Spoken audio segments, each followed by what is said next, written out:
คุณเก่งเลยคนนั้น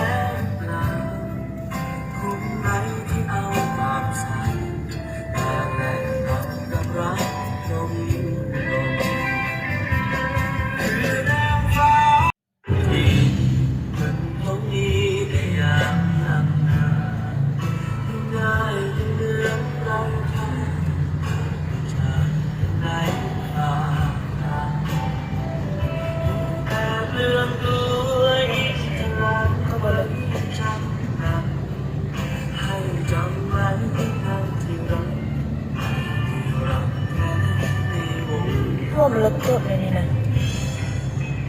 แน่นขอบ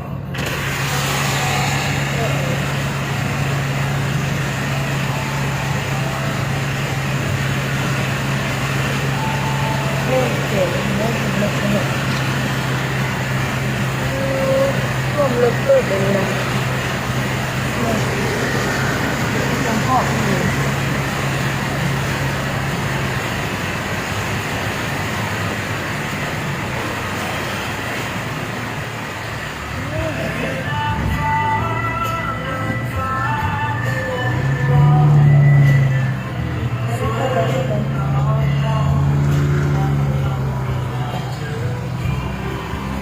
มันเร่งแหงอยู่นะ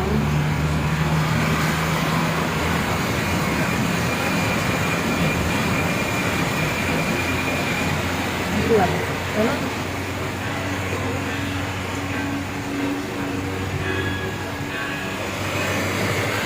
ค่อยมาให้ลี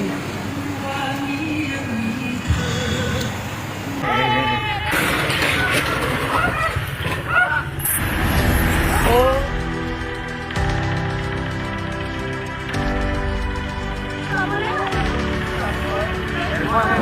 น้ำมันเท่าไหร่เนี่ย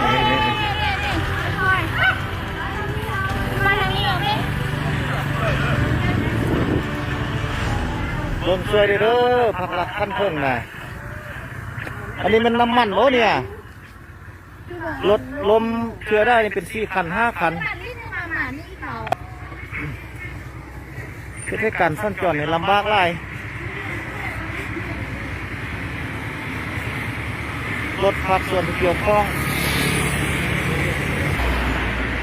สถาบันมาไปหัวนอกแค่